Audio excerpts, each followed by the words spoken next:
지금 우리가 베드로후서 2장을 묵상하는 중에 있습니다. 베드로후서 2장의 논리적 전개의 흐름을 다시 한번 상기시켜 드리면, 베드로는 지금 이런 말을 하고 있습니다. 구약의 거짓 교사들, 거짓 선지자들이 있었고, 지금 베드로 활동하고 있는 신약 시대의 거짓 교사들이 있는데, 이들은 반드시 하나님의 심판을 받을 것이다. 그 증거가 뭔가? 그 옛날 타락한 천사들 하나님이 심판하셨다. 노아 시대에 불법을 행하는 그 시대 사람들을 하나님이 심판하셨고, 오늘 본문의 말씀은 이제 소돔과 고모라를 하나님이 심판하셨던 것처럼, 하나님은 의로운 자, 경건한 자는 시험에서 건지시지만 불의한 자, 불법한 자들은 반드시 형벌 아래 두실 것이다 라고 하는 말씀이 지금 논리적 흐름의 전개 속에 있습니다. 오늘은 우리가 소돔과 고모라의 이야기, 그 땅에 살았던 롯의 이야기를 좀 해보도록 하겠습니다. 우리가 소돔과 고모라의 이야기를 너무나 잘 알고 그 가운데 살았던 롯에 대해서 너무나 잘 알지만, 또 오늘도 하나님의 새로운 깨달음, 또 새로운 은혜를 우리에게 허락해 주시기를 원합니다. 여러분, 누군가를 만난 걸 후회해 본 적 있으십니까? 아니면 어떤 선택에 대해서 후회해 본 적이 있으십니까? 너 그때 너를 만난 게 아니었어. 너를 만난 게 가장 큰 실수야. 너를 만나지 말았어야 되는데. 누구?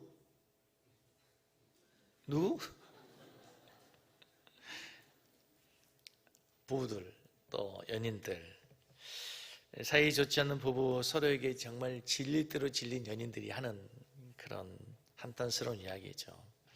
어쩌면 오늘 본문에 나온 롯이 이 시대의 언어로, 우리들의 사회적 언어로 표현해 본다면, 그때 거기를 가지 말았어야 돼. 그때 그 땅을 선택하지 말았어야 돼 라고 아마 후회하는 이야기가 아닐까 싶습니다. 롯의 인생에서 가장 후회되는 일이 있다면 소돔과 고모라 땅을 만난 것이기 때문입니다. 그가 소돔과 고모라 땅에 가지 않았더라면 그의 인생이 얼마나 달라졌을까? 그 땅에 가지 않았더라면 아내가 소금 기둥 되는 일도 없었을 것이고, 여러분, 롯의 후손 가운데 여러분 누가 나온 줄 아십니까? 모압과 암몬이 나옵니다.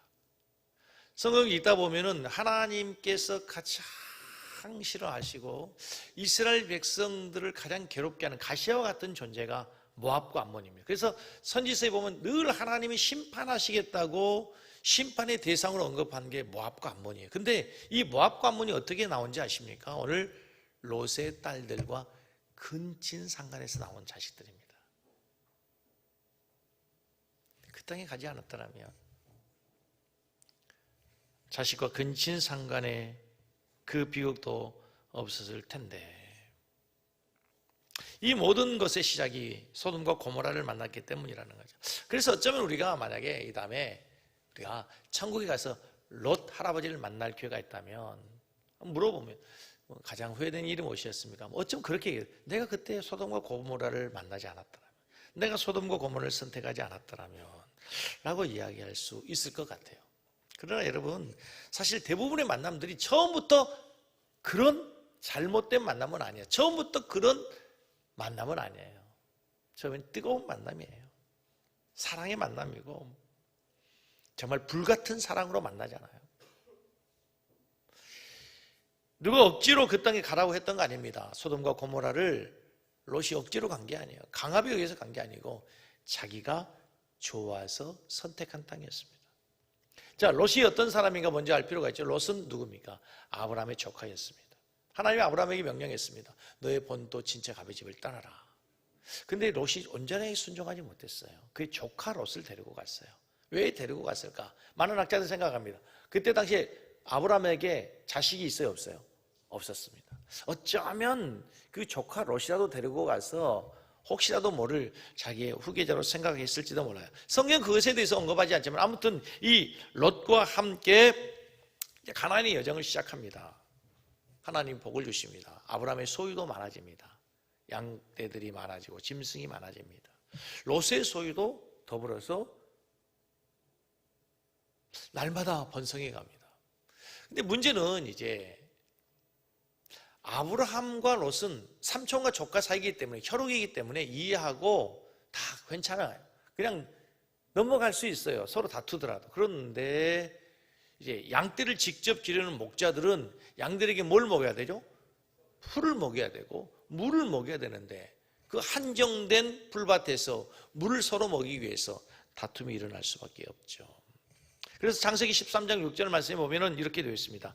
그 땅이 그들이 동거하기에 넉넉하지 못하였으니 이는 그들의 소유가 많아서 동거할 수 없었습니다. 서로 싸우다 보니까 이제 아브라함이, 삼촌이 결심을 하고 결단을 합니다. 아브라함이 롯에게 말합니다.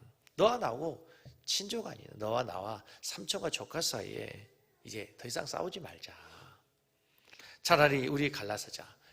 자, 온 땅을 봐라. 이 모든 땅을 우리가 선택할 수 있다. 내가 먼저 선택해. 내가 우하면 내가 좌할 것이야. 내가 좌하면 내가 우할 것이니 내가 먼저 선택해라. 동방예의지국에서 자란 우리의 환경, 우리 문화 속에서 삼촌이 이렇게 얘기하면 조카는 어떻게 반응해야 됩니까? 어떻게 해야 되죠?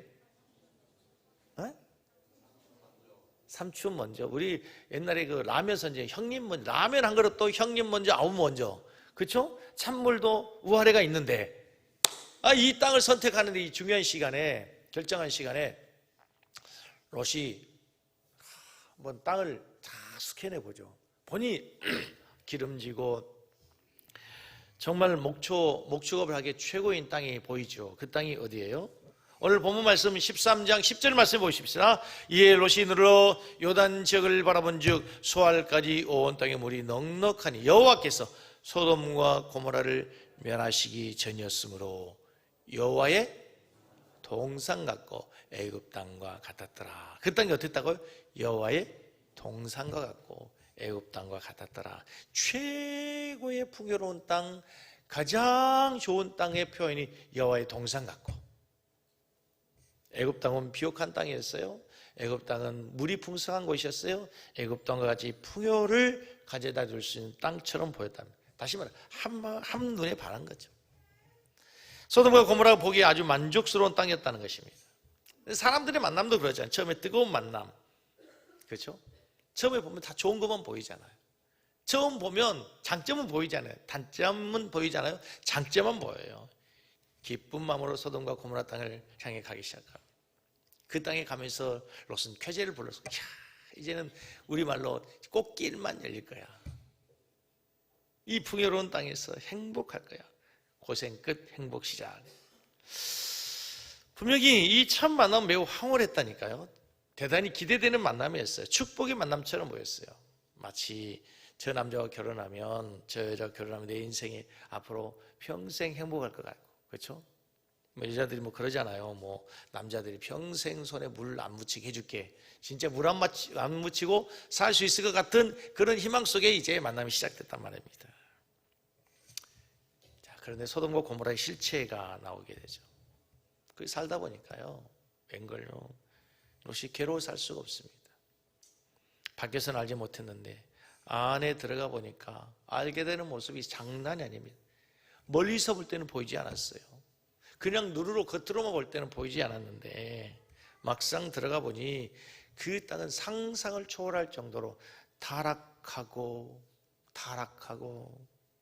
더 이상 하나님의 사람이 살 수 없는 그런 땅이 되었어요.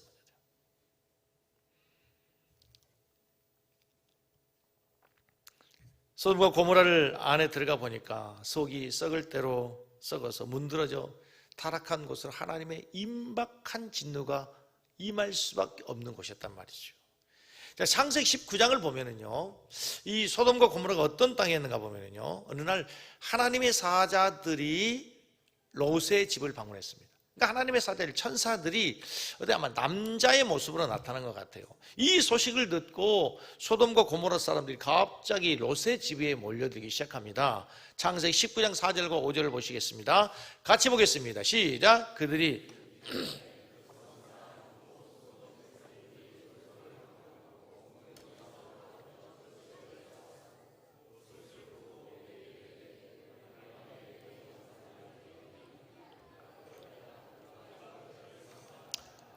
어떻게 소문이 났는지 롯의 집에 남자들 왔다는 소식을 듣고, 아마 그 사람이 굉장히 잘생긴 젊은 남자들이었던 모양이죠. 하나님의 사자들이.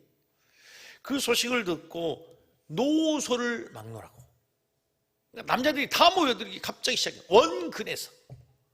원근 각처에서 젊은이나들은 다 그 집에 모였어.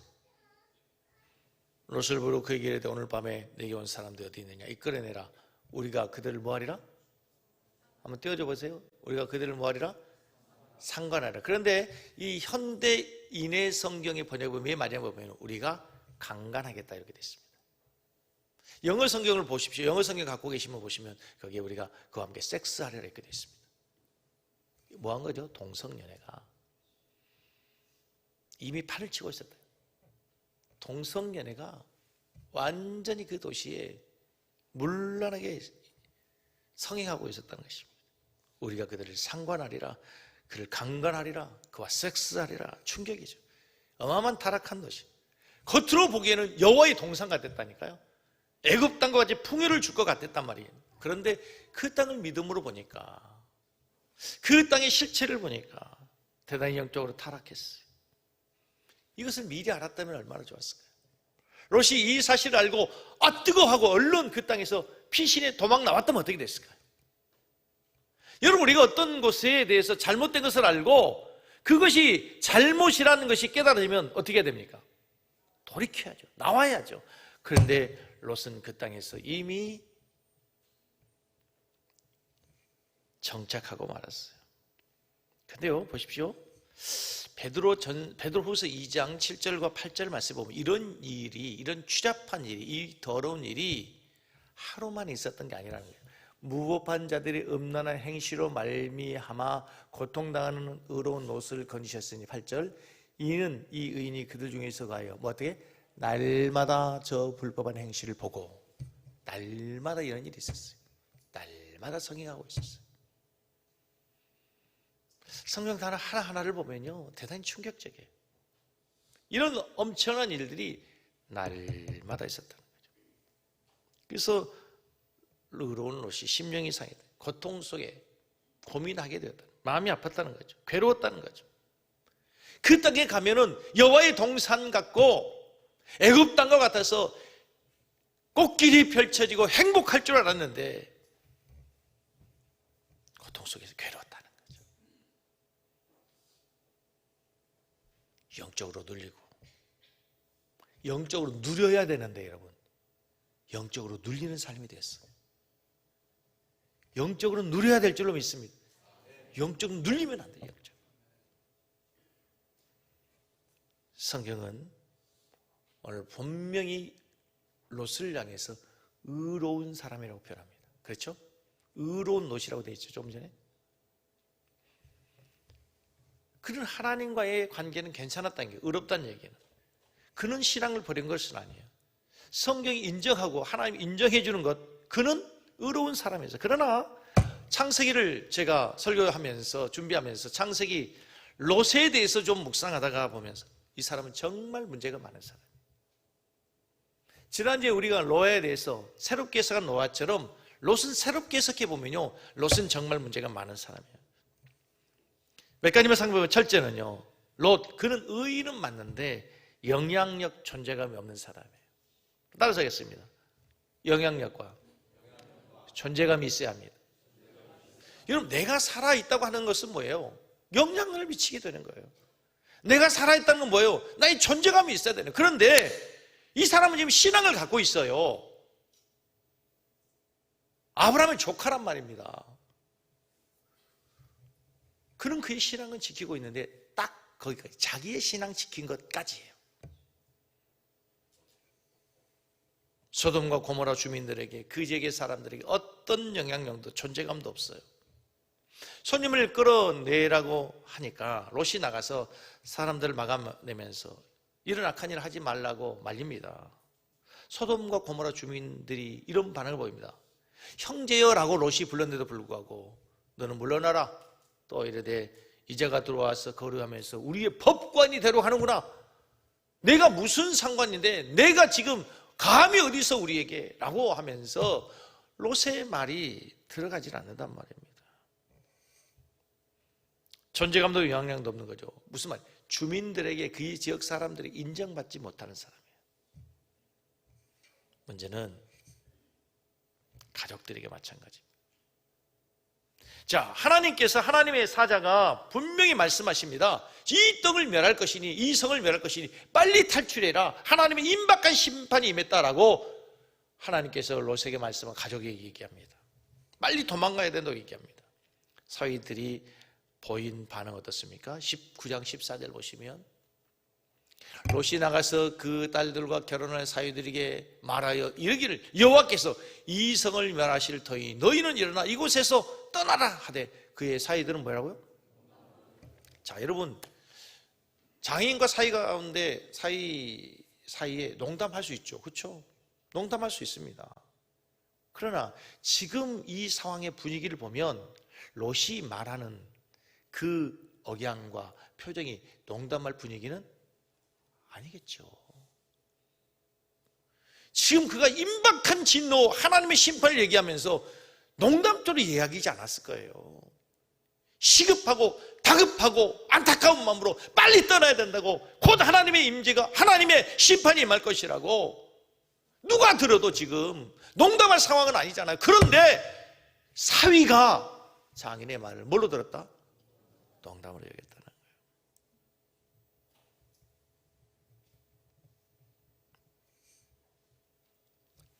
주변 사람들에게도 영향력이 없고 가족에게, 특별히 사위들에게도 영향력이 없어요. 롯이 하는 말이 어떤 권위가 없다는 얘기죠. 한 가지 궁금한 게 있어요. 아까 창세기 13장에서 롯이 아브라함과 헤어질 때 그의 목자들, 그에게 속한 종들이 많았어요? 적었어요? 많았어요. 근데 성경 어디에도 지금 롯이 이 성을 탈출해 나갈 때 그를 따르는 목자의 모습이 보이지가 않아요. 어디 간 거죠? 어디 간 걸까요? 성경에서 그들이 어디 갔다는 말이 없어요. 그러나 추측해 보건대 어쩌면 그 목자들이 타락한 소돔과 고모라 백성들의 일원이 되었을 수도 있어요. 이미 그들이 다 그 세상 속에서 롯을 떠나버렸단 말이죠. 목자 생활했던 사람들, 그들도 롯의 영향력 아래 있지 않았어요. 롯은 겨우 자신의 신앙 하나 지켰을지 모르지만 자기를 따라온 종들도, 그의 목자들도, 그에게 소속된 사람들도, 그 주민도, 자기의 사위도 전혀 영향력을 미치지 못하는, 존재감이 없는 사람이었다는 말이에요.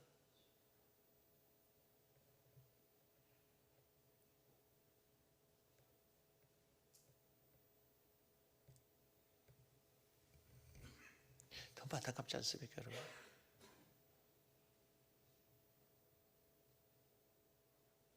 재산이 많으면 뭐합니까? 존재감이 없는, 영향력이 없는. 지위가 높아지면 뭐하겠습니까? 영향력이 없는. 속되면 말빨이 안 쓰는데 무슨 소용이 있어요?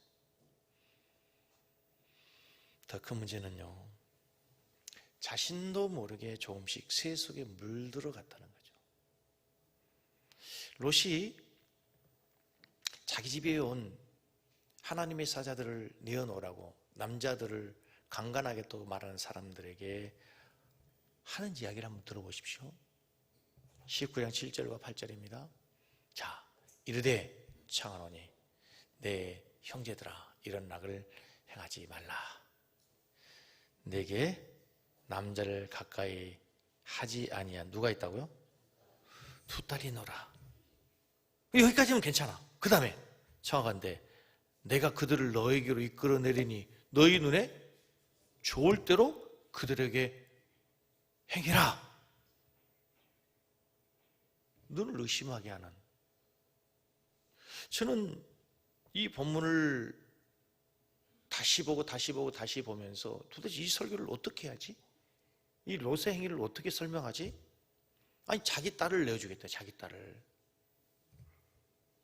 저는 이 표현을 어떻게 설명할까 아무리 해도 제 언어의 수준에는 미친놈이라고밖에 얘기할 수 없어요.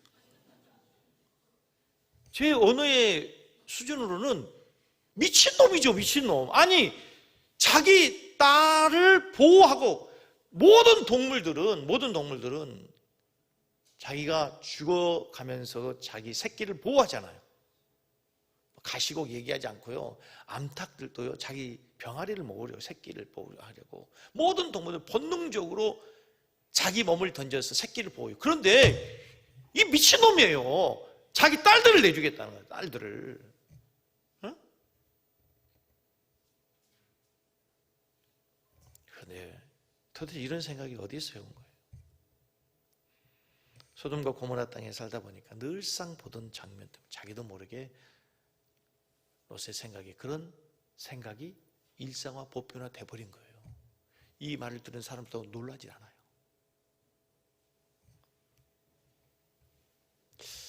참 시간이 많으면 더 많은 얘기를 할 수 있는데 더 슬픈 얘기가 있어요. 그게 자녀들입니다. 롯이요, 자기 딸들이 남자들을 알지 못했다 그러잖아요. 다시 하면 순수한 처녀들로 알고 있잖아요. 몰라도 너무 모르고 있어, 자기 딸들. 부모님들이 자기 딸들은 모릅니다. 자기 자식들은 몰라요. 그럴 리가 없다고, 우리 새끼들이. 뭐 그 아이들하고, 걔들하고 놀지 마! 걔들 안 돼. 근데 사실 알고 보면 그놈이 주동자거든. 우리 딸들은 남자를 알지 못한다 그래요. 그런데 보면요, 이 딸들이 어떤 줄 아세요? 소돔과 고모라 성을 탈출하고 딸들이 하는 대화를 들어보면 큰딸이 작은딸이 이릅니다.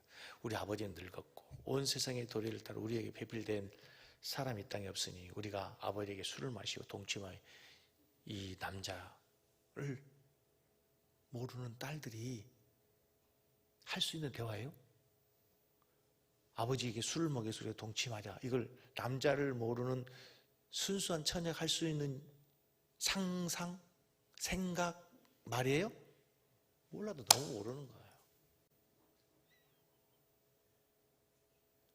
아버지도 딸들도 이미 그 사회의 세속의 물결에 완전히 동화되어 버린 거예요. 완전히. 어디서 배웠을까요? 소돔과 고모라 땅에 그런 일들이 비일비재하게 일어나고 있었다는 증거가 있어요. 그것이 문화였다는 것이 증거가 있어요. 여러분, 소돔과 고모라는 동성애만 있었던 게 아니고요, 근친상간이 횡행하고 있어요. 그들이 낳은 자식의 이름이 있어요. 첫째 이름이 뭐죠? 아버지의 술을 먹이고 근친상간에서 배가 불러와서 얘를 낳는데 이름 뭐라고요? 모압이라는 뜻이에요. 모압의 뜻이 뭔지 아세요? 띄워줘 보세요. 모압의 뜻이 아버지로부터 낳은 자식이다 하는 거예요. 이게 부끄럽지 않는 거예요. 부끄럽지 않는 거야. 베남미, 암미, 모압이 이제 모압의 후손이 되잖아요. 조상이 되잖아요. 베남미, 암몬의 후손이 되는데, 이제 조상이 되는데, 베남미 뜻이, 벤이라는 뜻은 누구누구의 아들이라는 뜻이요. 똑같아요. 위에와 내 아버지 아들이야, 내 혈육의 아들이야 하는 뜻이에요. 무슨 말이에요? 이 아이들은 우리 아버지로부터 낳은 아들이야. 근데 그게 부끄러워요? 부끄러우면 그런 이름을 쓸 수가 없죠. 부끄러우면 그런 이름을 피해야 되죠. 숨겨야 되죠. 그런데 공경연하게 그것이 부끄럽지 않는 시대라니까.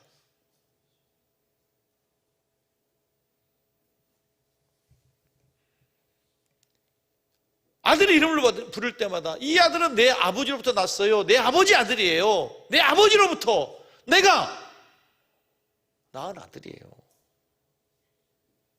여러분, 소돔과 고모라를 탈출한 이 두 딸들은 동굴에서 머물면서 그 동굴을 리틀 소돔으로 만들어봤어요. 그들은 소돔과 고모라를 육체적으로는 탈출했을지 모르지만 정신적으로는, 습관적으로, 생활로는 여전히 그들은 소돔과 고모라. 그들은 또 하나의 소돔성을 만들었어요. 밤에 술 퍼마시고 근친상간하고 아버지로 임신해도 부끄럽지 않는 또 다른 소돔성. 롯의 신앙은 딱 거기까지. 그 아들을 낳았으면 롯이 그 이름은 안 된다고 해야 되잖아.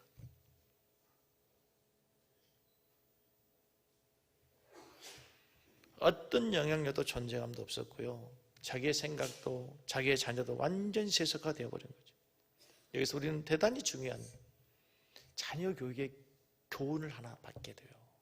여러분, 자녀 교육, 우리는 결혼하기 전에는 자기의 삶이 있고요, 결혼하고 난 다음에 좀 보면 부모들 저희 자식들에게 모든 인생이 다 있어요. 자녀를 낳는 순간 모든 삶의 포커스가 자녀에게 맞춰져. 자녀를 위해서라면. 우리가 사실 자녀 아니면 이렇게 고생 안 하고 살 수도 있어요. 그렇죠? 수치, 멸시, 고생.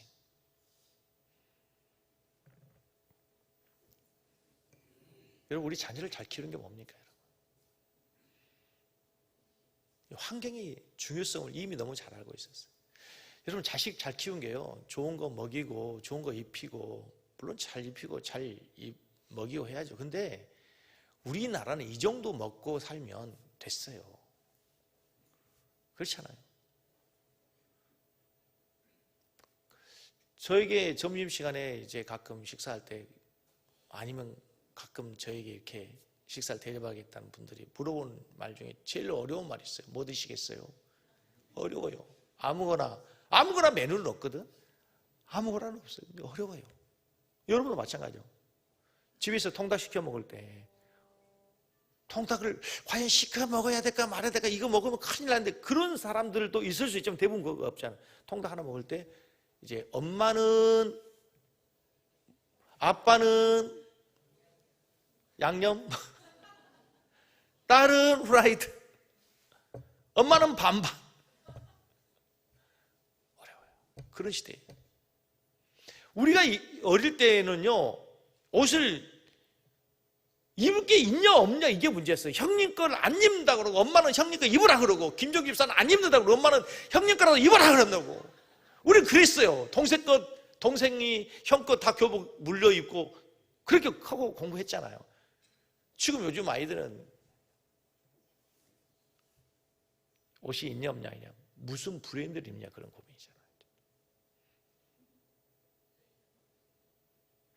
무슨 얘기를 하는 것이냐면, 자녀들을 잘 키운다는 게 먹는 거 입는 거 그게 아니란 말이에요. 좋은 걸 따라서 좋은 걸 보고, 좋은 거 듣고, 좋은 걸 경험하게 해야 돼요.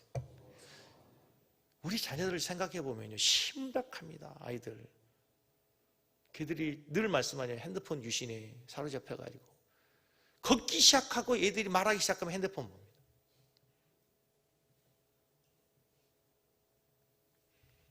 참 너무 감사한 게요, 우리 청년들, 학생들 보면 너무 귀엽잖아요. 너무 소중하잖아요.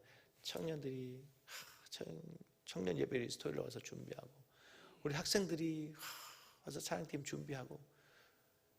여러분, 방학 때 애들이 할 일이 없어서 제주도 간 게 아니잖아요. 일평생 애들이 한번 기억할 거예요. 가정에서, 여러분, 가정에서 자녀들하고 있는 시간은 뭐 하십니까? 애들한테 공부하라고 그러고 여러분 TV 보고.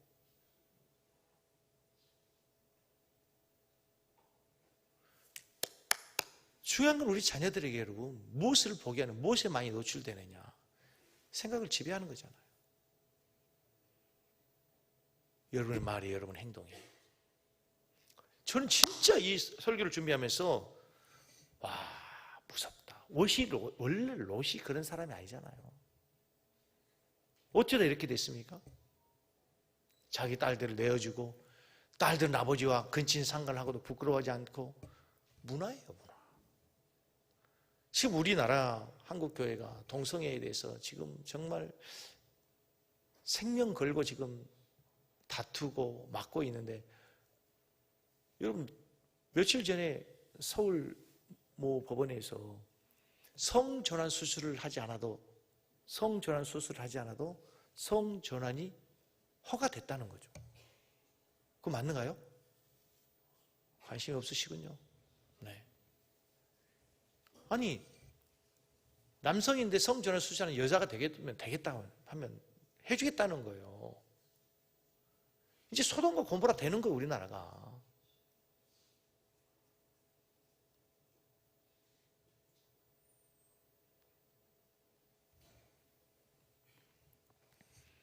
저희 어릴 때 저희 마을에 우리 어머니들이 하는 말의 절반은 욕이었습니다. 전라도 할머니들 아시죠?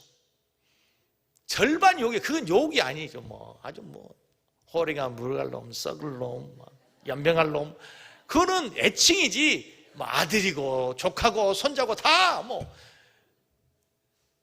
그 아까 저기 했던 미친놈, 요거는요 저희 어릴 때에 들었던 말 중에 본능적으로 나오는 단어야. 욕 아니야, 욕 아니야.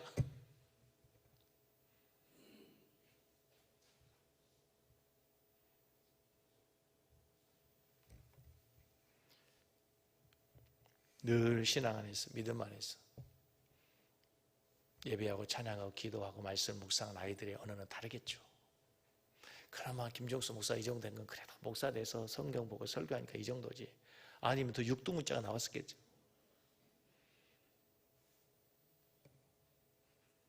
여러분, 우리 자녀들에게 여러분 좋은 환경, 영적인 환경을 만들어 주시길 축복합니다.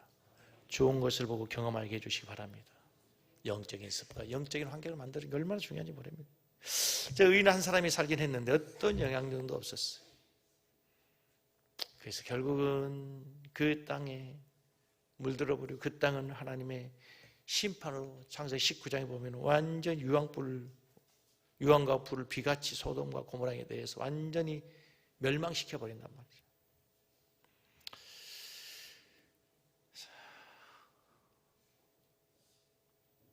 성경을 묵상하다가 설교를 준비하다가 이런 생각을 해봤어요.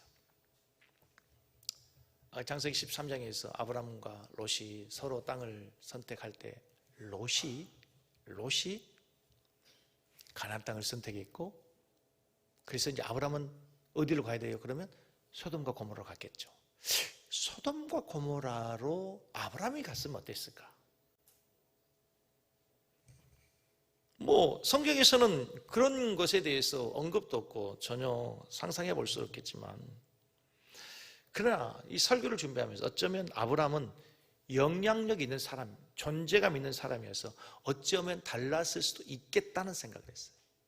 창세기 17장 말씀에 보면 그 증거가 있어요. 그날에 아브라함과 그의 아들 이스마엘이 할례를 받았고 그 집 모든 남자, 그 집에서 태어난 자와 도로 이방에서 사온 자가 다 그와 함께 뭘 받았다? 할례를 받았다. 할례가 뭔지 아시죠? 저도 할례를 받았어요. 근데 제가 할례를 받을 때는 마취하고 병원에서 칼을 가지고 하고 그 다음에 항생제 바르고 진통제 먹고 그렇게 할례를 받았어요. 근데 여러분, 이때 당시에 할례는 어떻게 했을까요? 마취제 없죠. 날카로운 메스고 뭘로 받았어요? 돌칼로 받았어요. 쉬운 일이 아니란 얘기예요. 고통스러운 얘기예요. 아브라함은 하나님께 명령했고 그의 아들 이삭은 아버지니까 할 수 있지만 이방인들은 얼마든지 거부할 수 있어요. 얼마든지. 그럼에도 불구하고 이방인들도 다 그 어려운 고통스러운 할례를 받았다는 거예요. 뿐만 아니고 더 놀라운 사실 한 가지가 창세기 21장인데요. 그때 아비멜렉 왕이 있었어요. 왕이에요, 왕. 그 왕이 누구를 찾아와요? 일개의 개인 아브라함을 찾아옵니다. 그리고 와서 하는 얘기가, 내가 너를 보니 너는 보통 사람이 아니야. 하나님의 신이 너와 함께하고 계신 걸 내가 보았어. 너는 하나님의 사람이야. 우리 조약을 맺자. 누가? 왕이 아브라함에게 와서 조약을 맺잖아. 왜? 너는 하나님의 사람이야. 내가 보니 너는 하나님이 함께하고 있는 사람이야. 얼마나 놀랐습니까? 여러분, 우리가 성경을 대충 읽으니까 그렇지 롯과 아브라함을 지금 비교해서 보십시오. 롯은 자기 가족에게도, 자기 사회에게도, 심지어는 자기 아내도 롯의 말을 듣지 않았어요. 뒤를 돌아보면 안 된다는데 뒤를 돌아봐서 소금이 되고 말았어요. 아내도, 사위도, 주변에 있는 모든 사람, 그 누구에도 영향력이 없어요. 아브라함은 이방 사람들도, 심지어는 그 땅에 살고 있는 임금까지도 너는 보통 사람이 아니야. 너는 하나님의 사람이야. 너는 하나님 함께하고 있어. 나와 조약을 맺자. 존재감이 달랐다는 거죠. 히브리서 11장의 믿음의 영웅들의 명예의 전당에 아브라함이 기록돼요. 안타깝게도 롯은 기록되지 않았어요. 아브라함과 롯이라고 해야 되는데 롯은 빠져있단 말입니다. 히브리서를 쭉 읽다 보면요, 명단들이 계속 나와요. 수많은 사람들이, 수많은 믿음의 사람이 나와요. 마지막 38절에 이렇게 나와요. 이런 사람은 세상이 감당하지 못하느니라. 그런데 롯은 어떻습니까? 롯은 세상을 감당 못해요. 믿음의 사람들은 세상이 감당하지 못하네. 롯은 세상을 감당하지 못해요. 세상에 눌려 살아요. 겨우 자기의 신앙 하나 지키고 존재감도 없고 영향력도 없이. 사랑하는 성도 여러분, 설교를 맺으면서 저는 이렇게 도전하고 싶어요. 여러분 어떤 삶을 살고 싶으세요? 롯과 같이 겉에 보이는 화려한 것, 여호와의 동상 같고 애굽 땅과 같이 풍요로움을 따라 사시겠습니까? 더 중요한 것보다 중요한 존재감 있는 사람. 이때 아멘 하는 거예요. 영향력 있는 사람, 아브라함과 같이 존재감 있고 영향력 있는 사람이 되어야 될 줄 믿습니다. 성경 일부러 띄우지 않았어요. 여러분들이 꼭 찾아보게 하겠어요. 창세기 19장 29절 말씀 보십시오. 창세기 19장 29절 보십시오.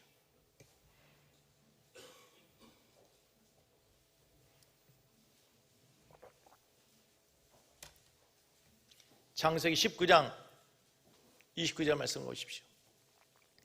찾으시면 아멘. 다 같이 읽습니다. 시작.